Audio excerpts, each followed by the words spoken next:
Hello guys. So നമ്മളുടെ maths എക്സാമിന് ഒരുപാട് ദിവസമുണ്ട് എന്ന് പറഞ്ഞ് അവസാനം എന്തായി? മാത്സ് എക്സാമിങ് എത്തി അല്ലേ? ഇനി കുറഞ്ഞ സമയം മാത്രമേ നമ്മളുടെ മുന്നിലുള്ളൂ. അപ്പോൾ നിങ്ങൾ എത്ര ചാപ്റ്റേഴ്സ് പഠിച്ചു കഴിഞ്ഞു എന്നുള്ളത് ഒന്ന് താഴെ കമന്റ് ചെയ്യാം. നമുക്ക് 15 ചാപ്റ്റേഴ്സിൽ ഒരു ചാപ്റ്റർ എടുത്ത് ഒഴിവാക്കിയപ്പം 14 ചാപ്റ്റേഴ്സ് ആണ് നമുക്ക് പഠിക്കാനുള്ളത്. ഇതിൽ എത്ര ചാപ്റ്റേഴ്സ് 14 എത്ര ചാപ്റ്റേഴ്സ് പഠിച്ചിട്ടുണ്ടെന്ന് താഴെ ഒന്ന് കമന്റ് ചെയ്യാം കേട്ടോ. ദെൻ ഞാൻ ഇന്നലെ ഒരു വീഡിയോ ഇട്ടിട്ടുണ്ടായിരുന്നു, നിങ്ങൾക്ക് ഏതാണ് ഏറ്റവും ടഫസ്റ്റ് ആയിട്ടുള്ള ചാപ്റ്റർ എന്ന് ചോദിച്ചിട്ട്. ആ വീഡിയോന്റെ ഫസ്റ്റ് ഞാൻ ചോദിച്ചതായിരുന്നു. അപ്പൊ ഏറ്റവും കൂടുതൽ കുട്ടികൾ കമന്റ് ചെയ്ത ഒന്നാണ് പ്രപ്പോർഷൻ, അനുപാതം എന്ന് പറയുന്നത്. നിങ്ങൾ ആ പ്രപ്പോർഷൻ എന്ന് പറയുന്ന ചാപ്റ്റർ നിങ്ങളുടെ ടെക്സ്റ്റ് ബുക്കിൽ കണ്ടിട്ടുണ്ടോ? ആകെ 3-4 പേജ് മാത്രമേ ആ ഒരു ചാപ്റ്റർ ഉള്ളൂ. പക്ഷെ എന്നിട്ടും കൂടിയിട്ട് ഈ ചാപ്റ്റർ ഇത്രയും ടഫായ എന്തുകൊണ്ടായിരിക്കും? അതെന്താന്ന് അതിന്റെ കോൺസെപ്റ്റ് മനസ്സിലാവാത്തതുകൊണ്ടായിരിക്കും. സോ ഞാൻ വിചാരിച്ചു ഈ ഒരു ചാപ്റ്റർ അടിപൊളിയായിട്ട് ഒന്ന് ചെറിയ സമയം കൊണ്ട് പഠിപ്പിച്ചു തരാണ്. ഓക്കെ, അപ്പൊ സെറ്റ് അല്ലേ? അപ്പൊ നല്ലോണം ശ്രദ്ധിച്ചിരിക്കുക കേട്ടോ. അതിന്റെ മുന്നേ ആരെങ്കിലും ചാനൽ സബ്സ്ക്രൈബ് ചെയ്യാത്തവരുണ്ടെങ്കിൽ ചാനൽ സബ്സ്ക്രൈബ് ചെയ്യുക. അതിന്റെ കൂടെ തന്നെ നമ്മളുടെ വീഡിയോ ഒന്ന് ലൈക്ക് ചെയ്യുകയും ചെയ്യാം കേട്ടോ. ദെൻ പ്രപ്പോർഷൻ, അനുപാതം. അതായത് ഇവിടെ നോക്ക്, ഒരുപാട് റെക്ടാങ്കിൾസ് നിങ്ങൾ കാണുന്നുണ്ട്, ചതുരങ്ങൾ നിങ്ങൾ കാണുന്നുണ്ട് അല്ലെ? അപ്പൊ മിസ് എന്ത് ചെയ്യാണ്? ഇവന്മാരുടെ ഒക്കെ ലെങ്ത്തും ബ്രെഡ്ത്തും തമ്മിലുള്ള റേഷ്യോ എഴുതാണ്, അംശബന്ധം എഴുതാണ്. ലെങ്ത്തും ബ്രെഡ്ത്തും തമ്മിലുള്ള അംശബന്ധം എഴുതാണ്, റേഷ്യോ എഴുതാണ്. ഇവിടെ എന്തായിരിക്കടാ? ലെങ്ത്ത് 3 ആണ്, ബ്രെഡ്ത്ത് എന്ന് പറയുന്നത് 2 ആണ്, 3:2 ആണ്. ഇതിനെങ്ങനെ എഴുതാൻ പറ്റും? 3/2 എന്നും എഴുതാൻ പറ്റും ഇല്ലേ? ഇനി ഇവിടേക്ക് വരുമ്പം ഇതെന്താടാ? ലെങ്ത് ഈസ്റ്റു ബ്രെഡ്ത്ത് എന്ന് പറയുന്നത് 6:4 ആണ്.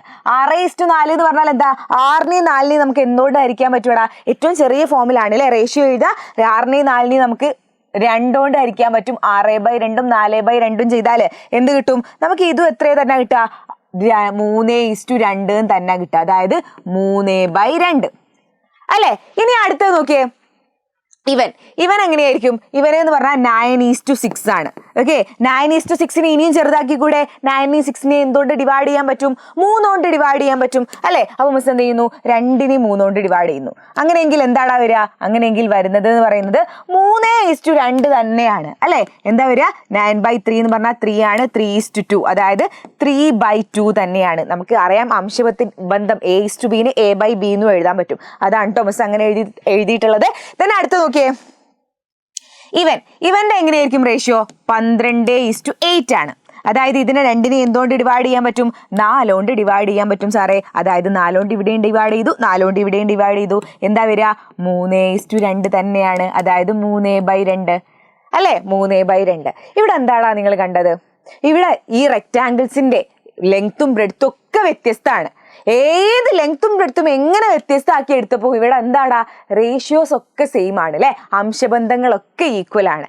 അങ്ങനെ എല്ലാ അംശബന്ധങ്ങളും നമ്മൾ ലെങ്ത്തും ബ്രെഡ്ത്തും എത്ര ചേഞ്ച് ആക്കി നോക്കിയാലും നമ്മളുടെ ഇതിന്റെ റേഷ്യോയിൽ ഒരു മാറ്റവും ഇല്ലെങ്കിൽ ഇവന്മാരെയാണ് എന്ത് പറയുന്നത്? ഇവന്മാരെല്ലാവരും ഒരേ അനുപാതത്തിലാണ് എന്ന് പറയാം. ഇവന്മാരെല്ലാവരും പ്രപ്പോർഷൻ ആണ് എന്ന് പറയാം. അപ്പൊ ഈക്വാലിറ്റി ഓഫ് റേഷ്യോ ആണ് എന്താ? പ്രപ്പോർഷൻ എന്ന് പറയുന്നത്. അനുപാതം എന്ന് പറയുന്നത് എന്താണ്? റേഷ്യോസ് ഈക്വൽ ആവുന്നതിനെയാണ് നമ്മൾ എന്ത് പറയാ? അനുപാതം എന്ന് പറയാ, പ്രപ്പോർഷൻ എന്ന് പറയാ. ഓക്കെ, ദെൻ ഇവിടെ ഈ 3/2 കണ്ടില്ലേ മക്കള്? ഇവിടെ നോക്ക്, ഇവിടെ എല്ലാ സ്ഥലത്തും 3/2 കണ്ടില്ലേ? 3:2 3/2 എന്ന് എഴുതാം അല്ലെ? ഈ റേഷ്യോ 3/2 എന്ന് പറയുന്ന റേഷ്യോ കണ്ടില്ലേ?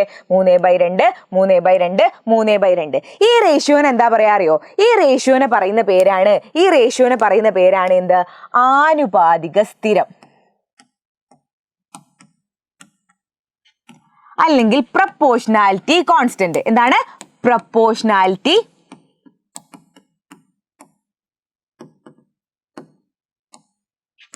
കോൺസ്റ്റന്റ്. ഓക്കെ, പ്രപ്പോർഷണാലിറ്റി കോൺസ്റ്റന്റ് അല്ലെങ്കിൽ ആനുപാതിക സ്ഥിരാണെന്ന് പറയാം. ഓക്കെ, അപ്പൊ ഇവിടെ എന്താണ്? ലെങ്ത്തും ബ്രെഡ്ത്തും എന്താണ്? പ്രപ്പോർഷണൽ ആണ് അല്ലെ? ലെങ്ത്തും ബ്രെഡ്ത്തും പ്രപ്പോർഷണൽ ആണ്. ഇവന്മാരെല്ലാവരുടെയും ലെങ്ത്തും ബ്രെഡ്ത്തും പ്രപ്പോർഷണൽ ആണ്. ബിക്കോസ് എന്താണ് കാരണം ലെങ്ത്തും ബ്രെഡ്ത്തും പ്രപ്പോർഷൻ ആവാനുള്ള കാരണം എന്താണ്? ഇവന്മാരുടെ എല്ലാവരുടെയും ലെങ്ത്തിന്റെയും ബ്രെഡ്ത്തിന്റെയും റേഷ്യോ ഈക്വൽ ആണ്. റേഷ്യോ ഈക്വൽ ആയതുകൊണ്ട് തന്നെ നമുക്ക് പറയാൻ പറ്റും ഇതിന്റെ ലെങ്ത്തും ബ്രെഡ്ത്തും എന്താണ്? പ്രപ്പോർഷണൽ ആണ്. ആരാണ്? ലെങ്ത്തും ബ്രെഡ്ത്തും പ്രപ്പോർഷൻ ആണ്. അപ്പൊ ലെങ്ത്തും ബ്രെഡ്ത്തും അല്ലെങ്കിൽ ഏതെങ്കിലും 2 അളവുകൾ പ്രപ്പോർഷൻ ആണെങ്കിൽ അതിനൊരു സമവാക്യം വെച്ചിട്ട് എഴുതാം. ഓക്കെ, ഈ ബന്ധം ഒരു സമവാക്യം വെച്ചിട്ട് എഴുതാം. അതായത് ലെങ്ത് ഈക്വൽ ടു എന്തായിരിക്കും എന്നറിയോ? പ്രപ്പോർഷണാലിറ്റി കോൺസ്റ്റന്റ് ഇൻറ്റു ബ്രെഡ്ത്ത് എന്ന് എഴുതാം. ലെങ്ത്തും ബ്രെഡ്ത്തും പ്രപ്പോർഷണൽ ആണെങ്കിൽ എന്ത് എഴുതാം? Length is equal to proportionality constant into breadth. ഇവിടെ എന്താണ് പ്രപ്പോർഷണാലിറ്റി കോൺസ്റ്റന്റ്? 3/2 ആണ് അല്ലേ? അതായത് നമുക്ക് എന്ത് എഴുതാൻ പറ്റും? ലെങ്ത് ഈക്വൽ ടു 3/2 ബ്രെഡ്ത്ത് ആയിരിക്കും. Okay, length equal to 3/2 breadth ആയിരിക്കും. ഇവിടെ ആണെങ്കിൽ നിങ്ങൾക്ക് നോക്കിയാൽ മതി. ദാ ഇവിടെ നോക്ക്, ഇവിടെ ലെങ്ത് എന്താണ്? 3 ആണ്, ബ്രെഡ്ത്ത് 2 ആണ്. അപ്പൊ എന്താ നോക്ക്, ബ്രെഡ്ത്ത് 3/2 ഇൻറ്റു 2 എന്ന് പറഞ്ഞാൽ എന്താണ്? 3 ആണ് കിട്ടുന്നത്. അതായത് ഇവന് 3/2 ഇൻറ്റു ബ്രെഡ്ത്ത് എന്ന് പറയുന്നത് ലെങ്ത് ആണ് നമുക്ക് കിട്ടുന്നത്. ഏത് കേസിൽ നോക്കിയാലും രണ്ട് അളവുകൾ മക്കളെ, രണ്ട് അളവുകൾ പ്രപ്പോർഷൻ ആണ് എന്ന് പറഞ്ഞാൽ നമുക്ക് എന്ത് പറയാൻ പറ്റും? ഒന്ന് equal to proportionality constant into breadth എന്ന് പറയാൻ പറ്റും. ആ പ്രപ്പോർഷണാലിറ്റി കോൺസ്റ്റന്റ് ആരാണ്? ഈ റേഷ്യോ ആണ് പ്രപ്പോർഷണാലിറ്റി കോൺസ്റ്റന്റ്. സിമ്പിൾ കാര്യല്ലേ? ഇനിയിപ്പോ മിസ് പറഞ്ഞു ഇതാ ഏതോ ഒരു വൈയും എക്സും പ്രപ്പോർഷൻ ആണ് എന്ന് പറഞ്ഞു. അപ്പൊ നമുക്ക് എന്ത് പറയാൻ പറ്റും? Y equal to proportionality constant into x. Proportionality constant നമുക്ക് അറിയില്ലെങ്കിൽ ഏതെങ്കിലും ഒരു ലെറ്റർ ഉപയോഗിച്ച് അത് റെപ്രസെന്റ് ചെയ്യാം. സാധാരണ കെ ആണ് ഉപയോഗിക്കല്. അപ്പൊ y equal to k x എന്ന് പറയാം. ഓക്കെ, ഇവിടെ കെ എന്താണ്? പ്രപ്പോർഷണാലിറ്റി കോൺസ്റ്റന്റ് ആണ്. ഓക്കെ, ഇനിയിപ്പോ സെഡും എമ്മും പ്രപ്പോർഷൻ ആണ്. എന്ത് പറയാം? Zed equal to k m എന്ന് പറയാം. കെ എന്ന് പറഞ്ഞാൽ പ്രപ്പോർഷണാലിറ്റി കോൺസ്റ്റന്റ് ആണ്, ആനുപാതിക സ്ഥിരമാണ്. ഇനി എങ്ങനെയാ ക്വസ്റ്റ്യൻ വരാന്ന് മിസ് പറഞ്ഞിട്ടെ. അതായത് ഇവിടെ നോക്ക്, prove that in equilateral triangle the perimeter changes proportionally with respect to the length of sides. What is the proportionality constant? വശങ്ങളുടെ നീളം പലതായി വരയ്ക്കുന്ന സമഭുജ ത്രികോണങ്ങളുടെ ചുറ്റളവ് വശത്തിന് ആനുപാതികമാണ് എന്ന് സമർത്ഥിക്കുക. ആനുപാതിക സ്ഥിരം കണക്കാക്കുക. ഇതാണ് നമ്മളോട് പറഞ്ഞിട്ടുള്ളത്. നമ്മൾ എന്താ ചെയ്യേണ്ടത്? സിമ്പിൾ ആയിട്ടുള്ള കാര്യമാണ്. നമ്മളോട് പറഞ്ഞ എന്താണ്? ഇക്വിലാറ്ററൽ ട്രയാങ്കിൾ അല്ലെ, സമഭുജ ത്രികോണം, എല്ലാ വശങ്ങളും തുല്യമായിട്ടുള്ള ഈ ത്രികോണത്തിന്റെ എന്തൊക്കെയാണ്? ഇതിന്റെ പെരിമീറ്റർ വശത്തിന് അനുപാതികമായി, ലെങ്ത് ഓഫ് സൈഡിന് അനുപാതികമായിട്ടാണ് മാറുന്നത് എന്ന് പ്രൂവ് ചെയ്യണം. അപ്പൊ നമ്മൾ എന്താ ഇവിടെ പ്രൂവ് ചെയ്യേണ്ടത്? ലെങ്ത് എത്ര മാറിയാലും ലെങ്ത്തും പെരിമീറ്ററും തമ്മിലുള്ള റേഷ്യോ ഈക്വൽ ആണെങ്കിൽ ഇവൻ അനുപാതികമാണ് എന്ന് പ്രൂവ് ചെയ്യാം. ഓക്കെ, എന്താണ്? ലെങ്ത് ഏതായിക്കോട്ടെ, ലെങ്ത്തിന് L എന്നെടുത്തു, പെരിമീറ്ററിന് P എന്നെടുത്തു. ഇത് വശമാണ്, ഇതെന്താണ്? നമ്മളുടെ ചുറ്റളവാണ്. ഇത് വശമാണ്, ഇത് ചുറ്റളവാണ്. ഓക്കെ, വശം മിസ് 1, 2, 3, 4 അങ്ങനെ ചേഞ്ച് ചെയ്തെടുത്തു. ഓക്കെ, അങ്ങനെയെങ്കിൽ ഇതിന്റെ ഓരോ സ്ഥലത്തും പെരിമീറ്റർ എന്തായിരിക്കും? 1 ആവുമ്പം ചുറ്റളവ് എന്താ? 1 + 1 + 1 3 ആയിരിക്കും അല്ലെ ഉണ്ടാവുക. ദെൻ ഇനി 2 ആവുമ്പം 2 + 2 + 2 എന്താ വരിക? 6 ആണ്. ഇനി 3 ആവുമ്പം 3 × 3 9 ആണ്. 4 ആവുമ്പം 4 + 4 + 4 എത്രയാണ്? 12 ആണ് വരിക. സിമ്പിൾ കാര്യം. ഇനി നമുക്ക് എന്താ ഇതിന്റെ ഒക്കെ പ്രപ്പോർഷൻ കണ്ടോക്കാം അല്ലെ? പ്രപ്പോർഷൻ അല്ല നമ്മളുടെ ആര്? റേഷ്യോ. യെസ്, റേഷ്യോ കണ്ടോക്കാം. റേഷ്യോ ഈക്വൽ ആണെങ്കിൽ നമുക്ക് പറയാൻ പറ്റും ഇവർ പ്രപ്പോർഷൻ ആണെന്ന് പറയാൻ പറ്റും. റേഷ്യോസ് കണ്ടോക്ക്. റേഷ്യോ അതായത് P/L ആണ് കണ്ടത്. പിക്ക് പ്രപ്പോർഷൻ ആണ്. P changes proportionally with respect to length എന്ന് പറയുമ്പോൾ എന്താ കണ്ടത്? P/length. അതായത് ഇവിടെ എന്താണ്? 3:1. ഇവിടെ എന്താണ്? 6:2. 6:2 എന്ന് പറഞ്ഞാൽ എന്താ? 2നെ 2 കൊണ്ട് ഡിവൈഡ് ചെയ്ത് നോക്ക്. 6നെ 2 കൊണ്ട് ഡിവൈഡ് ചെയ്താൽ 3 ആണ്. 2നെ 2 കൊണ്ട് ഡിവൈഡ് ചെയ്താൽ 1 ആണ്. ഇനി അടുത്തത് ഇവിടെ നോക്ക്, 3:9. 9:3 ആണ് അല്ലെ വരിക? 9:3. അതായത് 9നെ 3 കൊണ്ട് ഡിവൈഡ് ചെയ്താൽ 3 ആണ്. 3നെ 3 കൊണ്ട് ഡിവൈഡ് ചെയ്താൽ 1 ആണ്. ഇനി അടുത്തത് 12:4. 2നെയും 4 കൊണ്ട് ഡിവൈഡ് ചെയ്ത് നോക്ക്. 12നെ 4 കൊണ്ട് ഡിവൈഡ് ചെയ്താൽ 3 ആണ്. 4നെ 4 കൊണ്ട് ഡിവൈഡ് ചെയ്താൽ 1 ആണ്. അതായത് ഇവന്മാരെല്ലായിടത്തും റേഷ്യോസ് എന്താണ്? ഈക്വൽ ആണ്. നമ്മളുടെ എത്ര ലെങ്ത് എത്ര ചേഞ്ച് ചെയ്തോട്ടെ, ഇവിടെ ലെങ്ത്തും പെരിമീറ്ററും തമ്മിലുള്ള റേഷ്യോ എന്താണ്? ഈക്വൽ ആണ്. റേഷ്യോസ് ഈക്വൽ ആണെങ്കിൽ നമുക്ക് എന്ത് പറയാൻ പറ്റും? Perimeter changes proportionally with respect to length ആയിരിക്കും. സിമ്പിൾ അല്ലേ? പ്രപ്പോർഷണാലിറ്റി കോൺസ്റ്റന്റ് എന്താണ് ഉണ്ടാവുക? പ്രപ്പോർഷണാലിറ്റി കോൺസ്റ്റന്റ് ഈ 3/1 എന്ന് പറഞ്ഞ 3:1 എങ്ങനെ എഴുതാൻ പറ്റും? 3/1 എന്ന് എഴുതാൻ പറ്റും അല്ലേ? 3 എന്ന് എഴുതാൻ പറ്റും. ഇവിടെ ഒക്കെ 3/1 എന്ന് എഴുതാൻ പറ്റും. അതായത് ആരാണ് പ്രപ്പോർഷണാലിറ്റി കോൺസ്റ്റന്റ്? ഇവനാണ് പ്രപ്പോർഷണാലിറ്റി കോൺസ്റ്റന്റ്. സിമ്പിൾ കാര്യല്ലേ? അപ്പൊ രണ്ട് അളവുകൾ പ്രപ്പോർഷൻ ആണ് എന്ന് പ്രൂവ് ചെയ്യുക എങ്ങനെയാണ്? ആ രണ്ട് അളവുകളും എത്ര മാറ്റി എടുത്തു കഴിഞ്ഞാലും അതിന്റെ റേഷ്യോസ് ഈക്വൽ ആണ് എന്ന് പ്രൂവ് ചെയ്താൽ നമുക്ക് എന്ത് പറയാൻ പറ്റും? അത് പ്രപ്പോർഷൻ ആണ് എന്ന് പറയാൻ പറ്റും. ഓക്കെ, പ്രപ്പോർഷൻ ആയിട്ടാണ് ചേഞ്ച് ചെയ്യുന്നതെന്ന് പറയാൻ പറ്റും. ആൻഡ് നമ്മളുടെ ആ റേഷ്യോസ് ഇല്ലേ, ആ റേഷ്യോനെയാണ് നമ്മൾ എന്ത് പറയുന്നത്? പ്രപ്പോർഷണാലിറ്റി കോൺസ്റ്റന്റ് എന്ന് പറയുന്നത്. അപ്പൊ ഇവിടെ എന്താ പറഞ്ഞു വന്നത്? എന്താന്ന് വെച്ചാലടാ, നമ്മളുടെ എന്താണ്? നമ്മളുടെ പെരിമീറ്ററും ലെങ്ത്തും എന്താണ്? പ്രപ്പോർഷൻ ആണ്. ദെൻ പെരിമീറ്ററും ലെങ്ത്തും പ്രപ്പോർഷൻ ആണെങ്കിൽ നമുക്ക് എങ്ങനെ എഴുതാൻ പറ്റും? Perimeter is equal to proportionality constant 3 × length എന്ന് എഴുതാൻ പറ്റും.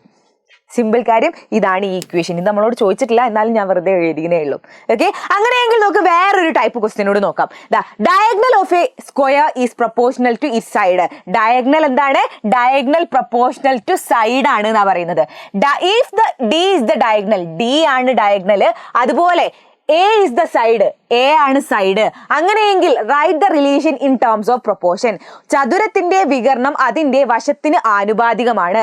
വികർണം എന്താണ്? വശത്തിന് ആനുപാതികമാണ്. ഡി എന്നത് വികർണവും എ എന്നത് വശവുമാണെങ്കിൽ ഇതെന്താണ്? ആനുപാതികത്തിന്റെ അടിസ്ഥാനത്തിൽ ബന്ധം എഴുതുക. അപ്പൊ എങ്ങനെയാ നമ്മൾ എഴുതുക? നമുക്കറിയാം അല്ലെ, ഡി എന്താണ്? ഡി എന്താണ്? ഡി എന്താണ്? എക്ക് പ്രൊപ്പോർഷൻ ആയിട്ടാണ് മാറുന്നത് അല്ലെ. Diagonal of a square is proportional to side ആണ്.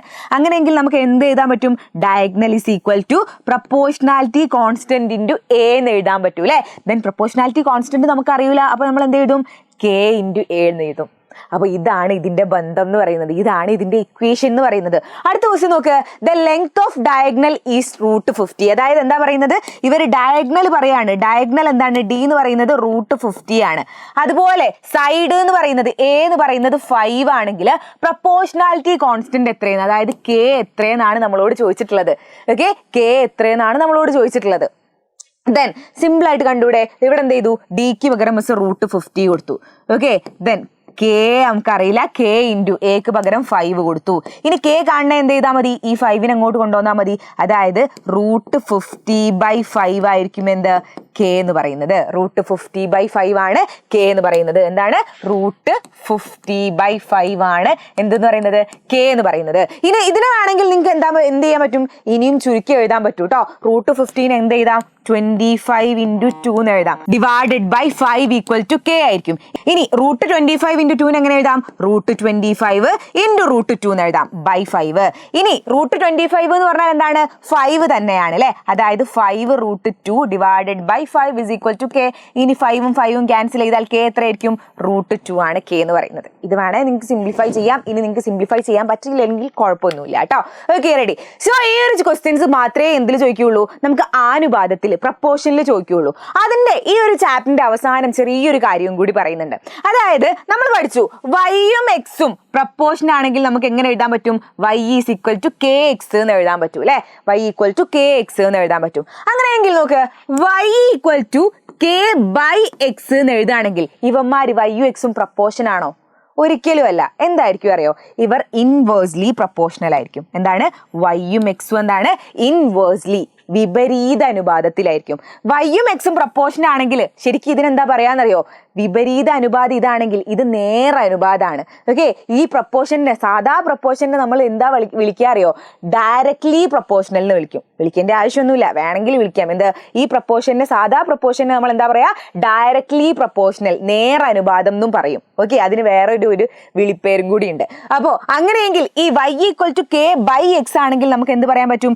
വൈയും എക്സും വിപരീത അനുപാതത്തിലാണ് എന്ന്, ഇൻവേഴ്സ്ലി പ്രപ്പോർഷണൽ ആണ് എന്ന് പറയാൻ പറ്റും. ഒന്ന് ഇതും കൂടെ ഓർത്ത് വെക്കുക. ഇതിൽ നോക്ക്, ഇതുപോലത്തെ ക്വസ്റ്റ്യൻ ആയിരിക്കും വരിക. In a regular polygon can we see that the relation between the number of sides and the measure of an outer angle in terms of proportion.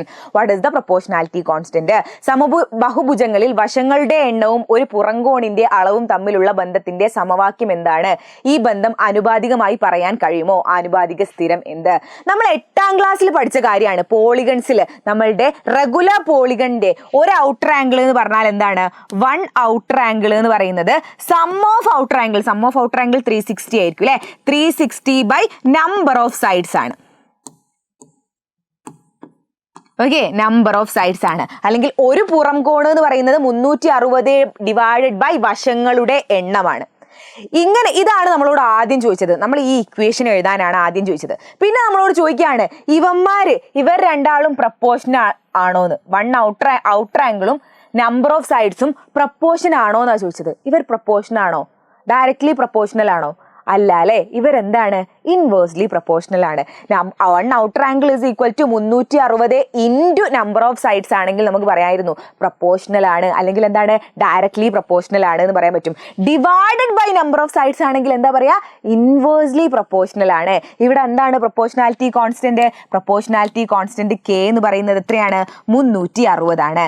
ഇത് മാത്രമേ നിങ്ങൾക്ക് ഇൻവേഴ്സ്ലി പ്രൊപ്പോർഷണലിൽ ചോദിക്കുകയാണെങ്കിൽ ഇതാ ഇങ്ങനെ ഇത്ര മാത്രമേ ചോദിക്കുകയുള്ളൂ, അല്ലാണ്ട് കാർഡ് കയറിയിട്ടൊന്നും നിങ്ങൾക്ക് അതിൽ നിന്ന് ചോദിക്കാൻ പോകുന്നില്ല കേട്ടോ. അപ്പൊ ഇത്ര മാത്രമേ എന്തിലുള്ളൂടാ നമ്മളുടെ വലിയ സംഭവമാണ് എന്ന് പറഞ്ഞാൽ ഈ അനുപാതം അല്ലെങ്കിൽ പ്രപ്പോർഷൻ എന്ന് പറയുന്ന ചാപ്റ്ററിൽ നിങ്ങൾക്ക് പഠിക്കാനുള്ളൂ. അടിപൊളിയായിട്ട് പഠിച്ചില്ലേ? അപ്പൊ ഇതുപോലെ തന്നെ നമുക്ക് എല്ലാ ചാപ്റ്റേഴ്സും അടിപൊളിയായിട്ട് സെറ്റായിട്ട് പഠിക്കണം. അതിനെന്ത് വേണം? നമ്മൾ എല്ലാ ദിവസവും ലൈവ് കൊടുക്കുന്നുണ്ട്, രാവിലെയും രാത്രിയും ഒക്കെ ഇപ്പൊ ലൈവ് ഉണ്ട്. അപ്പോൾ ഒന്നിരുന്നിട്ട് അടിപൊളിയായിട്ട് പഠിച്ചു കഴിഞ്ഞാൽ എല്ലാ ക്വസ്റ്റ്യൻസും ചെയ്ത് കഴിഞ്ഞാൽ നിങ്ങൾക്ക് കുറേ ഡ്രീം സ്കോർ ഇല്ലേ, ഞാൻ കണ്ടിട്ടുണ്ടായിരുന്നു ഡ്രീം സ്കോർ ഇത്രയാന്നൊക്കെ പറഞ്ഞിട്ട് ഹഷൽ സാറിന്റെ ഈ വീഡിയോന്റെ താഴെ. അപ്പോൾ ആ ഡ്രീം സ്കോർ ഒക്കെ അച്ചീവ് ചെയ്യണം, എന്ത് ചെയ്യണം? നമ്മൾ ഒരുപാട് ക്വസ്റ്റ്യൻസ് ചെയ്യണം. അപ്പോൾ ക്വസ്റ്റ്യൻസ് ചെയ്യണമെങ്കിൽ നിങ്ങൾ എന്ത് ചെയ്യുക, ലൈവിൽ കറക്റ്റായി വരിക, ഫ്രണ്ട്സിനൊക്കെ ഷെയർ ചെയ്ത് കൊടുക്കുക. അതിൻ്റെ കൂടെ നമ്മുടെ ചാനൽ സബ്സ്ക്രൈബ് ചെയ്യും കൂടി ചെയ്യാം കേട്ടോ.